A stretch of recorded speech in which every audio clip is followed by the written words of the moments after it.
Hello and welcome to the guide on using this software. The first thing I'll log in into my account. After logging in, I'll go to the accounts page. Now I need to activate the account before I use it. I have already created an account. So the next step is to activate the account. So this account has already been created, so I'll select that account and click on activate. This will activate the account. It will directly take you to the account dashboard. Inside the dashboard, you can see the name of the company, the email address, the current role of the user, currency. The important thing is the financial year. So this is the start of the financial year and this is the end of the financial year. And the status is unlocked. If the status is locked, it means that I will not be able to make any new entries or change anything. It will be only in read only mode. I'll only able to see the reports and the entries. I'll not be able to make any changes. Uh, if you have any bank or cash account, it will show the summary over here, and this will show you the basic summary of your main accounts. And this is the log area. You can click on the dashboard from here also. You can see the same page over here. One thing to note is there is a small box which shows the demo, the account name of the account, and the financial year on all pages. This is just for your reference. Now let's go to the accounts page. In this page you can see the entire chart of accounts over here. So the assets, liabilities, income and expenses are the base group. You cannot make any changes to these groups. So these are the groups, account groups which are available. There are some pre-created groups that are already available over here. You can even change them later on also, even delete them. You can see the type as group.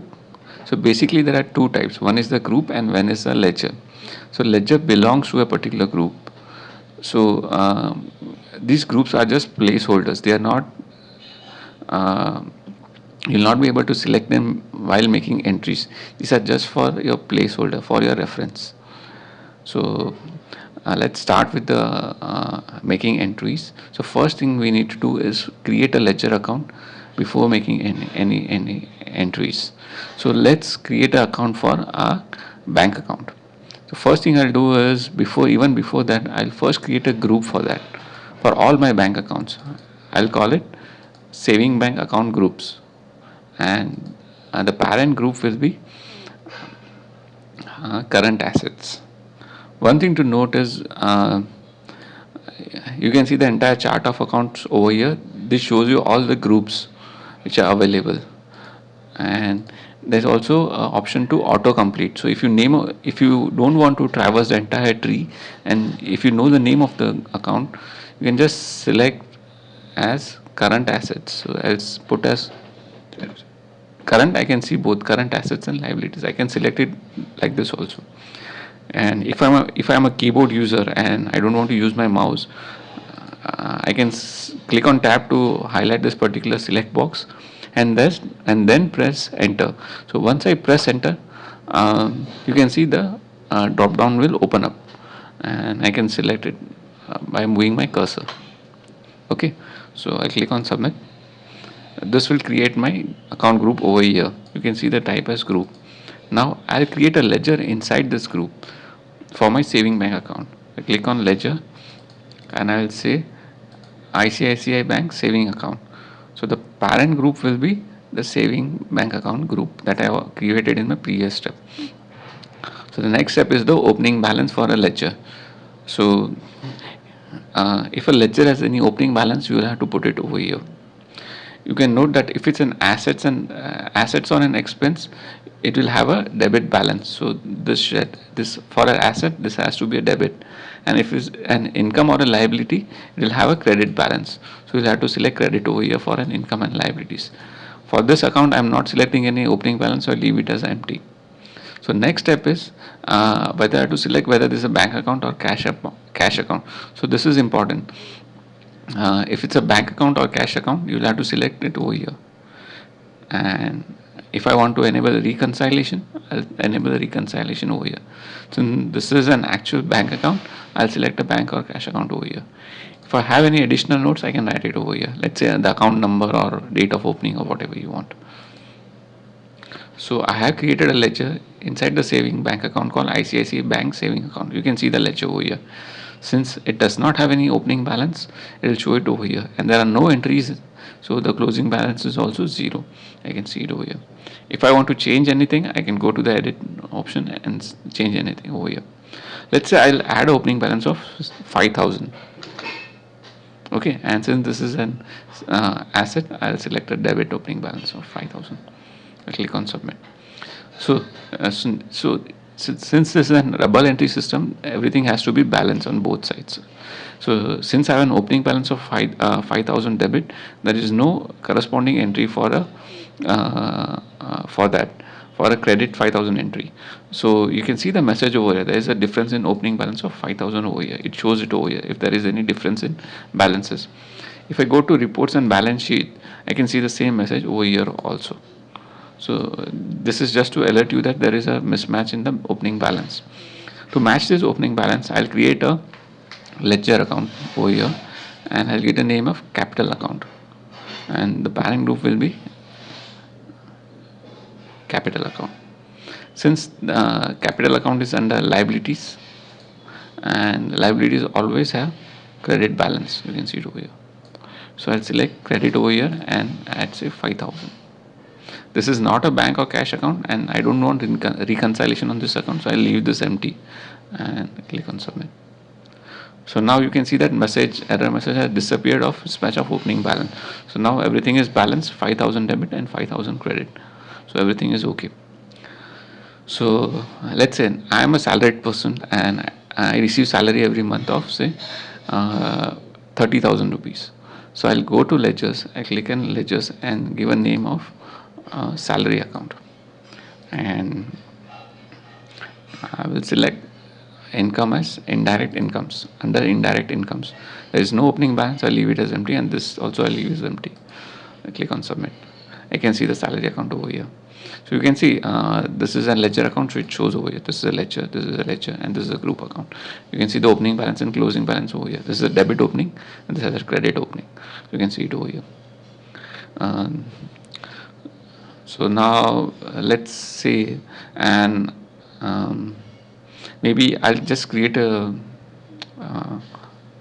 entry for let's say for example, I'll go to the balance sheet and I'll see the entries over here. Okay, so we have created a basic chart of accounts over here. So now the next step is to add entries for those ledgers. So let's go to the entries. Inside entries, you can see there are different types of entries: receipt, payment, contra, and journal. Let me give you a brief explanation of everything. The receipt entry is useful when we receive money inside a bank or cash account. The payment entry is useful when we are making payment for bank or cash account. We will select the payment entries. The contra entries are used for only bank to cash transactions. So it does not involve any other ledger. If there is transfer of amount from bank or cash to bank or cash, you select the contra entries. And when you select journal entries, it does not involve any bank or cash account. So it just transfer from one ledger to another. So there are no bank or cash involvement. So I'll select journal over here. So these are the 4 types of entries available. You can change these entries later on also, or add new type of entries, which I'll show you at the end of this video. So let's go to the entries, and let's say I have received 30,000 as salary in the month of April 2014. So I'll go to list of entries and select add entry. I'll leave the number as empty since this is auto numbering enabled. I'll show you where to set the numbering option for this, and the date will be say April 30th 2014. So now I have received amount in my ICICI bank account. I can see it over here. I can even auto complete it if I want to. I can see it over here. Okay, and I have received a salary of 30,000. Select 30,000 over here. Now you can see the current balance from here since a debit 5,000 balance.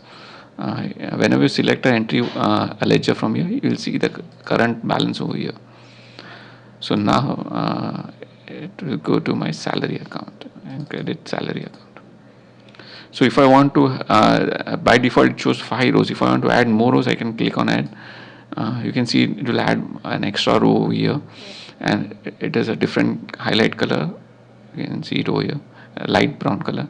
And if I want to remove that row, I can just click on delete and it will remove that row. So you can see it shows you a total of over here. So say by mistake I make it 3 lakhs.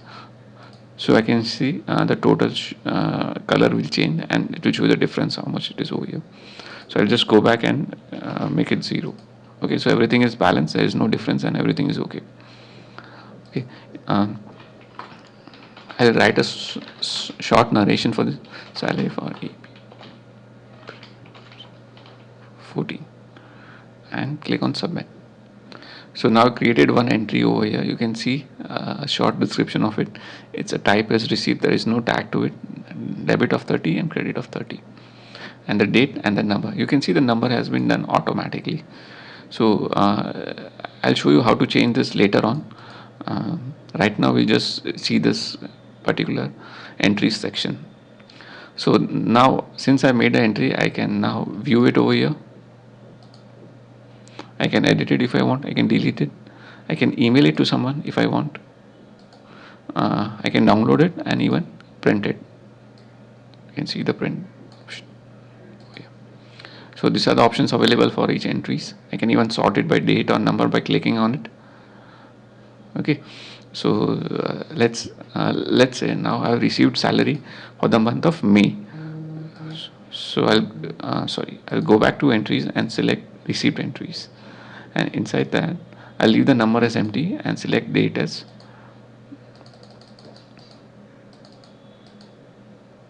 May, 31st May. I'll select ICICI salary account. I received 30,000 and credit of salary account and 30,000. This will be the salary for May. So everything is okay. There is no difference and everything is okay. Just click on submit. You can see now these both two entries and the number has been done automatically as number 2. Okay, and so now everything is okay over here.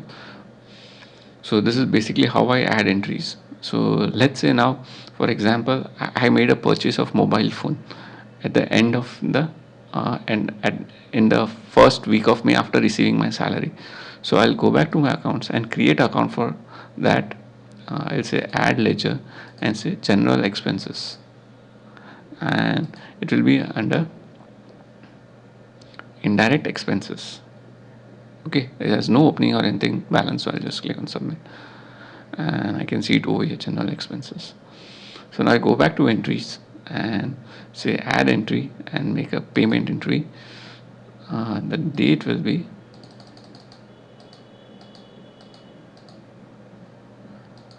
first day of May 2004. Credit my bank account. Say I bought the mobile for 10,000 rupees and it will go to my general expenses. Okay, this is a payment entry since I'm making a payment from my bank account. Okay, so I'll just make this entry. So now everything is okay. I can see my receipt entry, the payment entry over here. And if I want to filter only, I just want to see this receipt entries, I can select it over here. And if I want to see the payment entries, I can see it over here. And if I want to see all entries, I can select it over here. So this is how you make entries from here. So now let's go back to the reporting section. So this is how you make basic entries. It's very simple. So the next thing is to go to the report section. So first thing I'll show you is the profit and loss statement. So let's go to the profit and loss statement. Okay, so the profit and loss section has two sections. One is the gross and one is the net. Since I've added the salary as indirect incomes, I can see my salary over here of a total salary of 60,000 that I have received and the expenses are made of 10,000. So there is a profit of 50,000 rupees over here. You can see it over here, net profit. If there is a loss, you will see it over here. So now this gross profit comes from over here, from gross incomes and expenses. So these are the gross incomes and these are the net incomes. So inside the gross incomes, you can see direct incomes and sales. Inside the gross expenses, you can see direct expenses and purchases. And inside the net incomes, you can see indirect incomes, and inside the net expenses, you can see indirect expenses. So now let's go to the account chart. I click on accounts over here. I can see those over here, the groups over here. So if I click on direct incomes and click on edit over here, I can see there is an extra option for FX. So this FX is gross profit and loss. Since gross profit is selected over here, so if I go to reports, I will see the entry over here for inside the gross incomes. So now let's go back to the accounts, and for the direct incomes, I will edit the group, and I will select net profit and loss and click on submit. So if I go back to reports and profit and loss, I can see the direct incomes has moved from the gross income to the net incomes. So this is the so if I go back over direct incomes, I'll edit it. I'll move back to the gross profit and loss. So if I go back to reports and see gross profit and loss, I can see the direct incomes over here. So this is how you change a group from gross to net. And let's add a group. For example, for let's say for test group, and inside the parent group, I will select incomes. So if the immediately when I select income, I will get this option for whether it belongs to gross or net. If I select direct incomes, I won't see this option. It only is available for income and expenses, whether that particular group belongs to gross or net. Okay, so this is the important thing to see in this. Everything else is pretty okay. Now let's go back to the profit and loss. I can see my incomes, my expenses, the net profit that I have earned, and this net profit is then carried forward to the balance sheet. So let's go to the balance sheet. Inside the balance sheet, I can see the profit and loss account. So which the amount that has come from profit and loss amount of 50,000. So this is my profit, and I can see my entire balance sheet over here, and everything is tallying. So this is 55. Both sides are tallying. This is my capital account, which I had an opening balance of 5,000 rupees, and there is a profit of 50,000 rupees. So my total balance has gone to 55,000. Now let's say I want in balance sheet there are various options that you can select. Inside the options, if I just say if I want to see the opening balance sheet without any entries, I'll select this over here and click on submit. So once I see the opening balance sheet, you will see that entries, this is the balance sheet without any entries. So that is the option for opening balance sheet. I can even change the start date and the end date of this report. So let's say I want the reports up to April 30th. I can click on submit. So this will show me reports from the starting of the year to the April 30th. I can see it over here. So one thing to note is that if I want to see any reports from the start to the particular date, I have to leave the start date empty. If I put anything in the start date, it will skip all the opening balances. So let's say, for example, I will select the start date as my April 1st, 2014 and click on submit. So you can see it has skipped all opening balances. There is no capital balance of 1000. It will only show entries which have between these two dates. If I want to see even the opening balance and everything, I'll have to remove the start date and click on submit. And you can see and this balance is including the start date. So I'll clear this and see the default balance sheet up to the end of the year. I can even download a CSV copy, XLS copy, and even print it. I can just see the print option. I can print it over here like this. So the same thing can be done for profit and loss statement. It has options to show the opening and start and end date. So let's go to the trial balance. You can see the trial balance over here.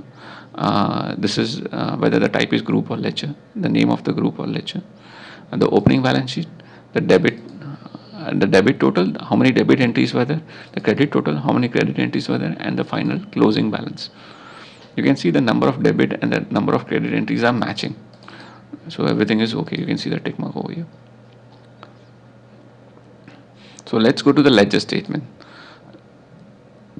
So inside the ledger statement, let me select this saving account and let me click on submit. So you can see the entire statement over here. the opening balance. After one entry, this is the balance. After making the second entry, this is the balance. And after making the third entry, this is the balance. And this is the final closing balance, which matches with this over here. I have various options to set the start and end date from this. I can even download reports from this. So one thing to note is that this the ledger statement shows you the balance for each and after each and every entry. So now if I go to the ledger entries and select ICICI saving account, I don't see that balance because I'm able to sort it in this. If I want to see the sorted number of entries, I can use ledger entries, and if I want to see the balances, I'll have to use the ledger statement. So inside the ledger entries, I can sort it because once I sorted it, there's no value for seeing the balance because everything will be haphazard. So that's why I'm not showing balances over here. So this is the way I can sort the entries over here, and you can see the ledger, all the ledger entries over here. I have options for start and end date. So one thing, let's go to the reconciliation. So inside this reconciliation, since I have selected this account to be reconciled, I can see that account over here, and I can see all the entries including the reconciled one. I can set the start and end date over here. So let's click on submit, and let's see. It shows you how much, how many debit reconciliation is pending, how many credit reconciliation pending, and the actual opening and closing. So if I want to reconcile this entry, I'll select a date for it over here and click on reconcile. So this entry will be reconciled. Let's say I'll reconcile this entry and click on reconcile. So you can see that entry has been reconciled. So I can see there's a this balance has been affected, and there's only two reconciliation pending. So if I want to see all the entries, I'll select on all entries and click on submit. So now I can see all the entries include the reconciled ones. Okay, so this is a short description on reconciliation. So I think I covered almost everything. Search is over here. You can see if you want to search any entries, you can search it over here. Let's go to the settings. This is something important. Let's go to the account settings. I can change the name over here. I can change address, email, currency, date format. This part is important. The financial year start and the end. All the entries should be within these 2 years. Once I advise you that once you select the start and end year, don't change this later on. Otherwise, if there are any entries that are going beyond the start and end year, you will not get reports that are correct. So don't change this after you create your account. So now at the end of the year, you want to carry forward the account to the next year. I can see the same way how I created account. I can do the same thing over here. So one thing to note is that whatever balance I get in this balance sheet over here, I have to carry forward manually to the next year. So if I go to settings and carry forward, so you can see this note over here, and so that the profit tallies properly with the balance sheet and everything. So I have to carry forward the profit and loss amount to the next year manually to whichever ledger account I want. So so that is the carry forward. Email and printer settings, download backup. This is not working. You have to do it manually. There's something called tags, which is pretty simple. I already have a tag called pending. I can edit it over here. I can change the color if I want, the font color. Let's say I want to make it more darker. I'll select this black color, and the background is yellowish, so I can see it over here. So I can edit or delete it. So where is this useful is once I go to entries and I say edit on particular entry, I can see the option for tags over. I can select this tag over here and click on submit. So I can see the tag over. So I can tag my entries. I can apply only one tag at a time, but I can tag my entries. It's a small feature, but someone might find it useful. So here is the option to lock an account. If I go to lock account and if I click on lock account and submit. So once I lock an account, if I go to dashboard, I can see that status is locked. So once I lock an account, I will not be able to make any changes. Let's say I'll try to delete this entry. You can see I am not able to delete an entry. If I say, let's say create an entry, sorry, this account is locked. Again, I am not able to create any entries. So once you lock an account, you will not be able to make any changes. I advise you that once you carry forward an account, lock the previous account so no more changes are possible. So our account has been unlocked. So let's go to the last thing called entry types. So basically, if I go to entries over here, I can see there are 4 entry types available by default. So let's go to the settings and the entry types. So these are the entry types over here. Let's say I'll edit this entry type over here. So the name, it's okay. Numbering is auto numbering. Since I've selected auto, if I want to manually do it, I can say manually required, or if I want to do optional, make it optional, I can make it optional over here. I'll leave this as auto numbering for now. So let's say I have I want to add a prefix and suffix for this entry type called receipt. So let's say I'll make it a prefix and suffix. I'll just rename it to pre and SUF. Okay, and let's say I have a zero padding of 2. Okay, I'll show you this option in the end. So now I added a prefix, suffix and zero padding. So if I go to entries and receipt entry, I'll see this prefix over prefix and the suffix over and the zero padding of 2. Okay, if I click on edit, I'll see the prefix over here and the suffix over here along with the number. So let's say create a type of receipt entry. You can see the prefix and suffix which is added to the number over here. So that is the importance of that prefix and suffix. So let's go back to the receipts and remove this prefix, remove the suffix and remove the zero padding. I'll keep it as 0 and submit it.